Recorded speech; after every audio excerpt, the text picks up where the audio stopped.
তোমার সময় যখন হয়ে যাবে, মালাকুল মউত তোমার সঙ্গে মোলাকাত করবে।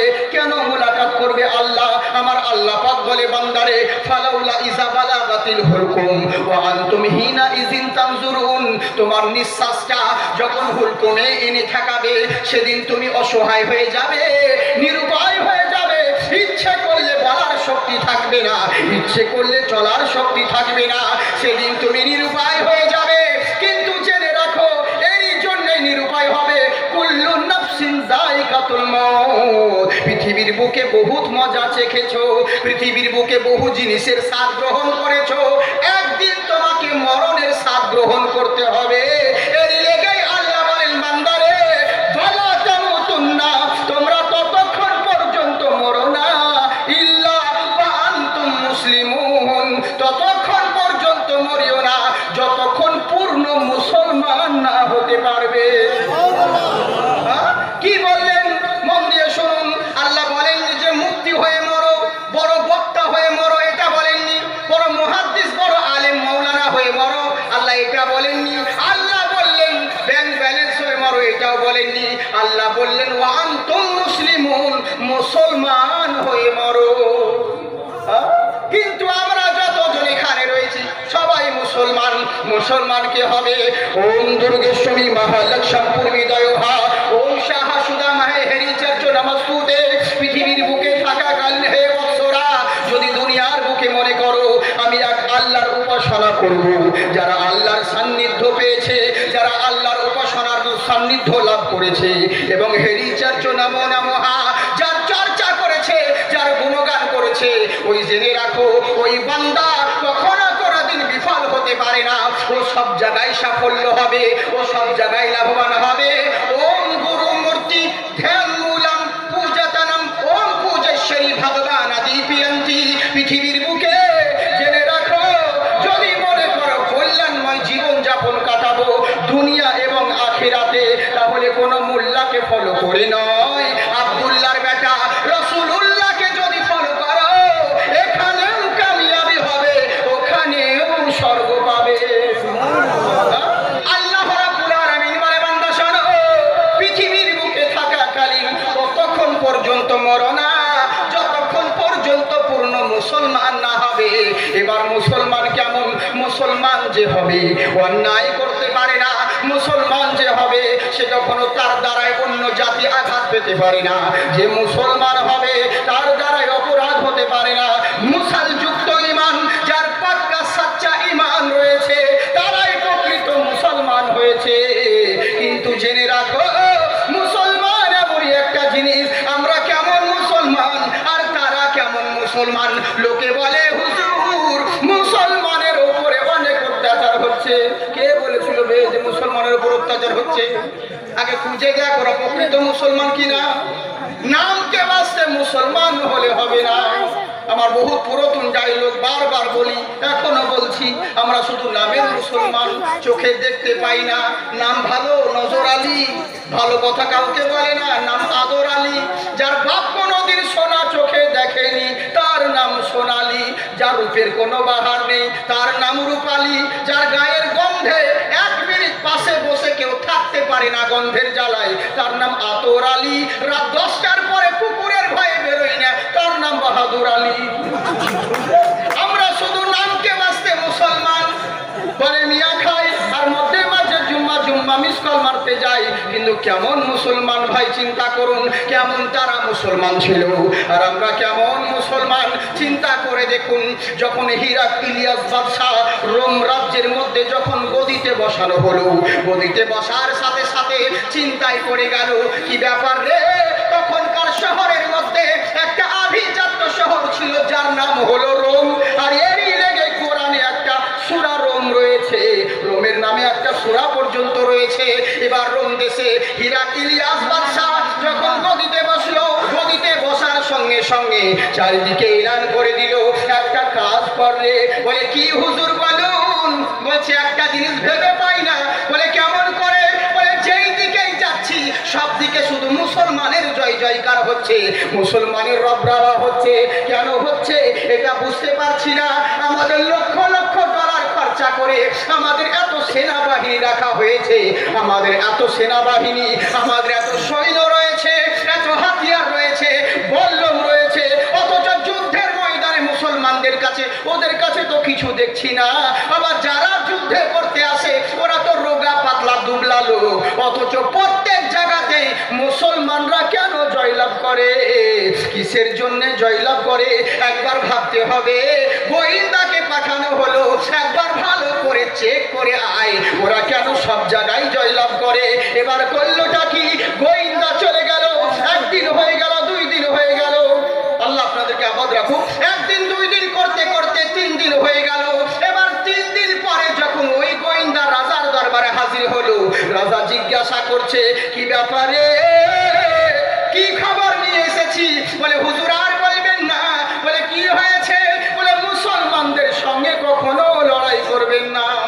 মাশাআল্লাহ, সুবহানাল্লাহ। ভাই হ্যাঁ, মন দিয়ে শুনুন, খুব সুন্দর কথা বলছি। 3 ঘন্টার বাজে 1 ঘন্টায় মেকআপ করছি, মানে ভাবতে পারেন। হ্যাঁ, এগুলো আল্লাহ পাকের রহমত। খুব সুন্দর কথা, জোরে বলেন সুবহানাল্লাহ। এবার বলছে হুজুর মুসলমানদের সঙ্গে লড়াই করবেন না। বলে কেন করব না? বলে মুসলমানদের কাছে এমন হাতিয়ার দেখে এলাম, ওদের সঙ্গে কোনোদিন জয়লাভ হতে পারবেন না। বলে কি এমন হাতিয়ার রে?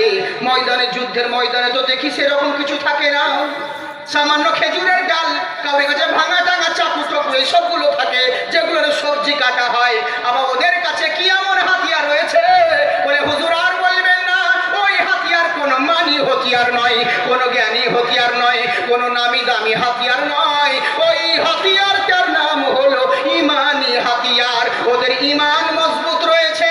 বলে তাই নাকি? বললে হ্যাঁ, আমরা যুদ্ধের ময়দানে নামি মেডেল পাবো বলে, আমরা যুদ্ধের ময়দানে নামি পুরস্কৃত হব বলে, আমরা যুদ্ধের ময়দানে নামি জয়ী হব বলে, মুসলমানরা যুদ্ধের ময়দানে নামে শহীদ হব বলে। যেই জাতি শাহাদাতের জন্য যুদ্ধের ময়দানে নামে, ওদের সঙ্গে কখনো লড়াই করে পারবেন না। তবে হুজুর ওদের কাছে এমন একটা জিনিস আমি দেখলাম। বলে কি দেখেছি? বলে 3 জন নওজওয়ান যুবককে দেখেছি। ওই যুবক 3 জন যুদ্ধের কিন্তু কৌশল ভালোই জানে, ভাই তারা ভালোই জানে। বলে তাই নাকি? বললে হ্যাঁ। বলে যত টাকা লাগুক, যত খরচা হোক না কেন, একবার ওদের 3 জনকে ধরে নিয়ে আয়। লক্ষ লক্ষ টাকা ব্যয় করছি আমার সৈন্যদের পিছনে, সমস্ত টাকাগুলো ওদের পিছনে ব্যয় করব, ওদেরকে ধরে নিয়ে আয়। এবার করলোটা কি? রাজার হুকুম পেয়ে পরের দিন যুদ্ধের ময়দানে, ওদিকে যাচ্ছি না এটা বলতে গেলে বহু সময় লাগবে, কোন রকম ওই 3 জন যুবককে ধরে আনা হলো, রাজার দরবারে হাজির করা হয়েছে। রাজপ্রাসাদে সেনাপতি মন্ত্রী সবাই বসে রয়েছে। এমন সময় করলোটা কি? রাজাকে বলল হুজুর আপনি যে 3 জন যুবকের কথা বলেছেন, এই দেখুন 3 জন সামনে করা, কোমরে দড়ি বাঁধা রয়েছে। বলে তাই নাকি? বললে হ্যাঁ। রাজা বলছে বাবারা, তোমাদের তো এখন অল্প বয়স, তোমাদের এখন নওজওয়ান বয়স, তোমাদের এখন এনজয় করার সময়, আরাম করার সময়, এখন ফুর্তি করার সময়, এখন কেন যুদ্ধ করতে আছো? আমরা যেমন ছেলে পেলে বলি না, নামাজ নাই রোজা নাই, ওদেরকে যদি বলি কিন্তু ভালো কাজ করো, তো ইয়াং ছেলেরা বলে কি করবো হুজুর? খাও দাও ফুর্তি করো, দুনিয়াটা নষ্ট করো। ফেরেশতা বলছে একবার মরো, কি শেখা শিখবো সেদিন বুঝবে, তোমার ফুর্তি বের করে দিব। আল্লাহ তোমাকে ফুর্তি করার লেগে পাঠিয়েছে দুনিয়ার বুকে, বুঝলে? তো তেমনি তোমাদের নওজওয়ান বয়স, তোমাদের শরীর এখন টকবকে জওয়ান, তোমরা এখন কেন যুদ্ধের ময়দানে নামো? কি তোমাকে নবী দেয়? শুনে রাখো, আমার দরবার দেখছো, এত বড় রাজ দরবার তোমাদেরকে দিয়ে দিব। রোম দেশের মধ্যে সুন্দরী মহিলা যে হবে, তাদের সঙ্গে বিবাহ তোমাদের দিয়ে দিব, এবং যত টাকা খরচা করি আমার সৈন্যর পিছনে, সমস্ত খরচ তোমাদের পিছনে ফেরত দিয়ে দিব। কিন্তু শর্ত হলো একটা, তোমার নবীর কাছে থেকে কিচ্ছু তোমরা পাবে না। নবীর দল ছেড়ে দাও, আমার দল জয়েন করো, এনজয় করবে, আরামে আসে থাকবে। যেমন এই কথা বলা হয়েছে ওই রাজ দরবারে 3 জনের মধ্যে বড় ভাইটা বললে, বাদশা শোনো, তুমি যেই কথা বলেছো দ্বিতীয়বার আর ওই কথা বলবে না। তুমি রাজপ্রাসাদ কেন, সুন্দরী মহিলা কেন, পুরো পৃথিবী যদি আমাদের পদতলে হাজির করে দাও, আমি মুসলমান যেই মুখে নবীর কলমা পড়েছি, ওই নবীর কাছে কোনোদিন গাদ্দারি করতে পারবো না। নবীর সঙ্গে কোনোদিন গাদ্দারি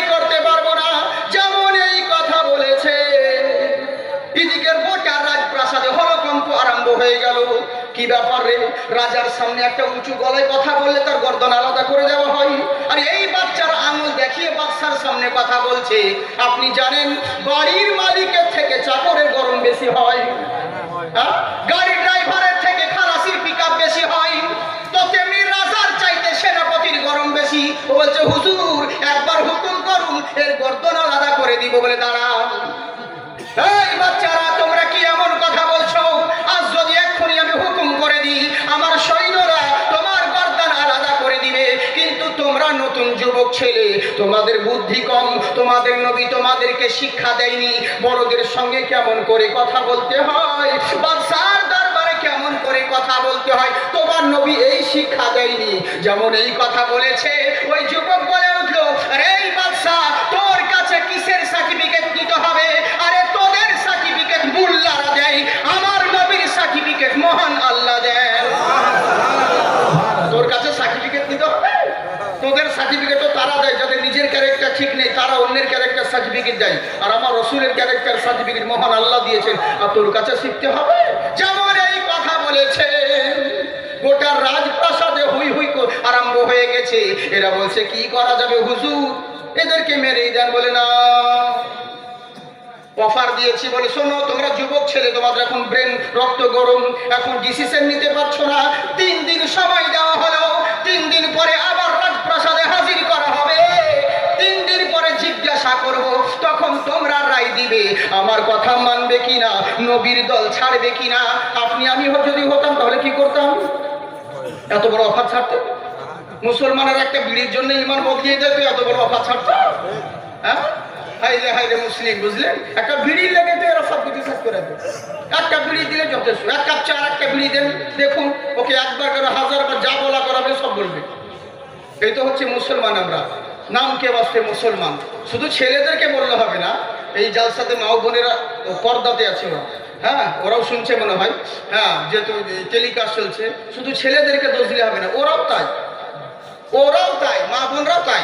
শুধু জালসা তলে আমাদের কত সুন্দর, দেখুন মা বোন এখানে নেই, পর্দাতে আছে, কত আদব, আহারে এই হলো মা বোন, সুবহানাল্লাহ। কিন্তু এদের পর্দা মানে গোপাল জর্দা, বুঝলেন? শুধু জালসা তলায় পর্দা, রাস্তার ধারে দাঁড়িয়ে আছে, গোসল করছে, মেয়েকে দাঁড় করিয়ে বলছে মা দেখ কে আসছে। বলে মা কুতুব চাচা। বলে ও কুতুব, কথা আসুক, ও ছেলে মেয়ের বাপ হয়, আসুক। আরেকবার দেখতো মা শব্দ শোনা যাচ্ছে, কে আসছে? বলে মা সেরাজুল চাচা। বলে সেরাজুল ওই লোকমানের বাপ, তোদের দাদু হচ্ছে, বাদ দে, আসুক। আর একবার দেখতো মা কে আসছে, গলার শব্দ করছে, বলে মা মাওলানা সাহেব, তাড়াতাড়ি কাপড় নিয়ে থাকছে, এমনি করি কেন, আমি তোর ভাসুর হই, হ্যাঁ কেন আমাকে দেখে কেন থাকবি তুই? কি আমরা দোষ করেছি যে গোটা দেশের লোক তোর দেওয়ার হচ্ছে, মাওলানারাই শুধু ভাসুর আর শ্বশুর, ওদেরকে দেখে পর্দা করছে? তোরা কে বলেছে? হ্যাঁ কে বলেছে যে মৌলবীদেরকে দেখে পর্দা করতে হয়? কি বলবো? আবার কত মেয়েরা বলে কেমন মৌলবী লোক, রাস্তা দিয়ে যাচ্ছে তখন গলার শব্দ করে না, মেয়ে ছেলে কেমন অবস্থা থাকবে না থাকবে কি করে বুঝবে? মৌলবী মানুষ একটু গলা খেকর, গলা শব্দ করে বাড়িতে ঢুকবে বা রাস্তা দিয়ে যাবে কেন? মৌলবী কি মাইক নিয়ে বেরোবে নাকি, অ্যাসিস্ট্যান্ট নি? মৌলবী সাহেব বেরোচ্ছে, তোমরা এখন থাকো, সাবধান, তোর হুঁশ নাই, কেমন করে থাকতে হবে না হবে? হ্যাঁ হাই রে পর্দা, কি বলবো, আমাদের পর্দার ওয়াজে পর্দা হচ্ছে। আপনারা ইউটিউবে দেখেছেন মনে হয়, আমার পর্দার ওয়াজ করে পর্দা করছে মানুষ, কিন্তু যাদের পর্দার দরকার তারা করছে না। হ্যাঁ গো, যাদের পর্দার দরকার তারা পর্দা করছে না। 16-17 বছরকার নাতনি, 60 বছরের বুড়ি নানি, দুজনেই যাচ্ছে রাস্তায়। আপনারা বিচার করে বলুন পর্দা কার দরকার বেশি? বুড়ির না নাতনি? নাতনির পর্দা দরকার বেশি, তাই তো ভাবছি। কিন্তু নাতনিকে উদাম করে নিয়ে যেতে আছে, বুড়ির পর্দা দরকার নাই। বুড়ি যদি আমাকে 1000 বার আই লাভ ইউ বলে আমার কিচ্ছু যায় আসে না, আমার ওকে বলতেও মন চাইবে না, তাই তো ভাবছি। তো পর্দার দরকার ছিল নাতনির, কিন্তু নাতনিকে উদাম করে নিয়ে যাচ্ছে, আর এই বুড়ি বোরখা পরে ন্যানো গাড়ির মতন পিট পিট পিট করে চলছে, ইন্ডিকেটার বের করে। হ্যাঁ দেখে পর্দা বলে? হাইরে পর্দা।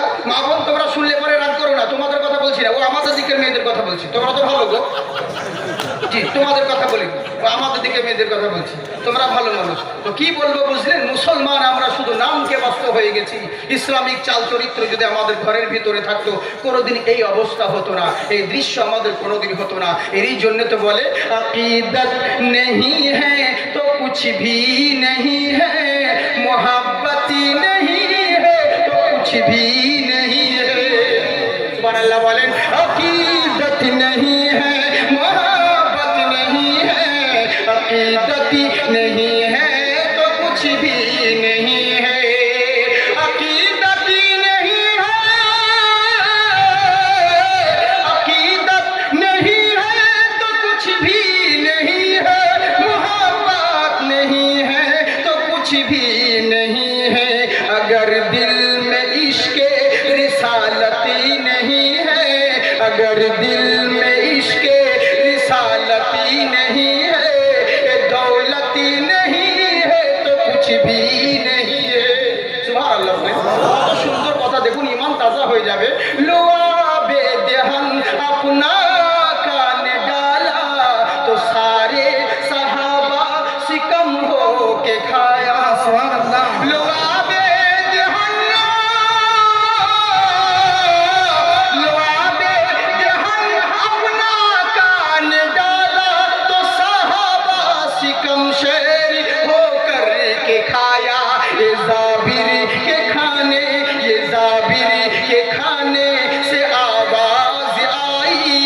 बरकती नहीं है तो कुछ भी नहीं है, अक़ीदत नहीं है तो कुछ भी नहीं है, मोहब्बती नहीं है तो कुछ भी नहीं है।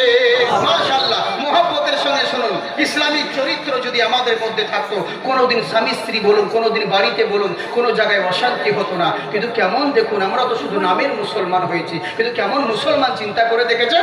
এত বড় অফার পাওয়া সত্ত্বেও বলছে, আরে বাদশা শোনো, তুমি 3 দিন সময় দিয়েছো। আরে 3 দিন কেন? আল্লাহ যদি 300 বছর হায়াত দান করেন, এখন যেই কথা বলেছি 300 বছর পরে একই কথা বলবো। আমি মুসলমান, আমি সব করতে পারি, নিজের জাতির সঙ্গে দেশের সঙ্গে গাদ্দারি করতে পারি না। যখন থাকি দূরে দিশে হারা, এই হৃদয়ে লাগে বেদনা। হুজুর তোমায়, ও হুজুর তোমায়, হুজুর তোমায় কত ভালোবাসি, সেটা আমি ছাড়া কেউ জানে না। আল্লাহ বলে, আমি চেয়ে থাকি পূব আকাশে, লোকে দেখে আমায় শুধু হাসে। আমি চেয়ে থাকি পূব আকাশে, লোকে দেখে আমায় শুধু হাসে। আমি কোথায় যাব খুঁজে পাবো, আমি হারিয়েছি আসল ঠিকানা। হুজুর তোমায়, আমি তোমায়, হুজুর তোমায় কত ভালোবাসি, সেটা আমি ছাড়া কেউ জানে না। আমি সব করতে পারি, কখনো গাদ্দারি করতে পারবো না। সঙ্গে সঙ্গে বলে উঠলো, শোনো, তুমি মুসলমান, তোমার নবীর জন্য কথা বলছি, তোমার তো গায়ে লাগবে। বলে, জেনে রাখো, আমার নবী শুধু মুসলমানের জন্য নয়, আমার নবী হলেন সকল জাতির জন্য আমার নবী। বললে, কেমন করে? বললে, জেনে রাখো, ওমকারা জগৎপতি মহা সুদামহে ওম দুর্গেশ্বরী মহানারা। জেনে রাখো, পৃথিবীর জগতের প্রতিপালক যেমন একটাই আল্লাহ, উনি যেমন সমগ্র সৃষ্টির জন্য রব হলো আল্লাহ, তেমনি সমগ্র সৃষ্টির জন্য রহমত হলো রাসূলুল্লাহ। ওরে জাকির হোসেনের যেই নবী, শঙ্করেরও সেই নবী, আব্দুর রহমানের যেই নবী, জয়দেবেরও সেই নবী, আব্দুল খালেকের যেই নবী, মহান ভট্টাচার্যর সেই নবী। জেনে রাখো, আমার আল্লাহর খুদাই যত দূর রয়েছে, আমার নবীর মুস্তাফাই তত দূর রয়েছে। জেনে রাখো, ভালো মানুষ হতে চাও, আল্লাহর রসুলকে ফলো করো। ভালো দানব হতে চাও, আল্লাহর রসুলকে ফলো করো। ভালো পিতা হতে চাও, আল্লাহর রসুলকে ফলো করো। ভালো নেতা হতে চাও, আল্লাহর রসুলকে ফলো করো। ভালো দাতা হতে চাও, আল্লাহর রসুলকে ফলো করো। সমাজের মাথা হতে চাও, আল্লাহর রসুলকে ফলো করো। কি দাতা হতে চাও, আল্লাহর রসুলকে ফলো করো। ভালো স্বামী হতে চাও, আল্লাহর রসুলকে ফলো করো। অনুগামী হতে চাও, আল্লাহর নামি দামি হতে চাও আল্লাহর রসুলকে ফলো করো। ভালো বন্ধু হতে চাও আল্লাহর রসুলকে ফলো করো। ভালো ব্যবসায়িক হতে চাও আল্লাহর রসুলকে ফলো করো। ভালো বাণিজ্যিক হতে চাও আল্লাহর রসুলকে ফলো করো। ভালো ধার্মিক হতে চাও আল্লাহর রসুলকে ফলো করো। ভালো প্রেমিক হতে চাও আল্লাহর রসুলকে ফলো করো। ভালো দার্শনিক হতে চাও আল্লাহর রসুলকে ফলো করো। ভালো বৈজ্ঞানিক হতে চাও আল্লাহর রসুলকে ফলো করো। ভালো লিডার হতে চাও আল্লাহর রসুলকে ফলো করো। ভালো দিশার হতে চাও আল্লাহর রসুলকে ফলো করো। ভালো কমান্ডার হতে চাও আল্লাহর রসুলকে ফলো করো। ভালো গভর্নর হতে চাও আল্লাহর রসুলকে ফলো করো। ইহ জগৎ এবং পর জগতে যদি কামিয়াবি পেতে চাও কোন মোল্লাকে নয় রসুলুল্লাহকে ফলো করো। আমার আল্লাহ তোমাকে চোখ দিয়েছে, এই চোখে সবাইকে দেখো, নিজের চেহারা নিজের বডি কোনোদিন দেখতে পাও না। কি আফসোস রে, এই চোখে সবাইকে দেখি, নিজের চেহারা কেন দেখতে পাই না? এই চোখে সবাইকে দেখি, নিজের কপাল নিজের মাথা গাল এগুলো কেন দেখতে পাই না? তখন সায়েন্টিস্ট বলবে নিজের চেহারা দেখতে হলে তোমাকে আয়নার দরকার রয়েছে। তোমার কি মন বলে না নিজের জাত দেখার জন্য যদি আয়নার দরকার হয়, নিজের জিন্দগি দেখার জন্য সরকার মদিনার দরকার রয়েছে।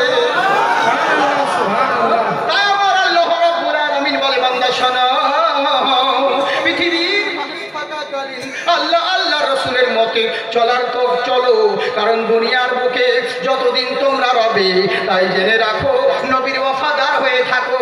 তখন যুবকরা বলছে শোনো, আমি মরে যাব, নিজের নবীর সঙ্গে জাতির সঙ্গে কখনো বেঈমানি করতে পারবো না। এখানে বহুত ঘটনা, এখানেই শেষ করে দিলাম। 3 দিনের বাদ একদিনে সমাপ্ত করলাম। আমার আল্লাহ বোঝাতে চাইলেন, হে বান্দারা, কোন বাদশাকে নয়, কোন মোল্লাকে নয়, কোন লিডারকে দেখে নয়, প্রকৃত ভয় যদি করতে হয় ইত্তাকুল্লাহ, তোমার আল্লাহকে ভয় করো। মুখে বলিও না, ভয় করার মতন করো। ততক্ষণ পর্যন্ত মরো না যতক্ষণ পর্যন্ত পূর্ণ মুসলমান না হবে। আল্লাহ পাক আপনাদের আমাদের সকলকে যেন পূর্ণ মুসলমান হয়ে বেঁচে থাকার এবং মৃত্যুবরণ করার তৌফিক দান করেন। সকলে বলি আল্লাহুম্মা আমিন।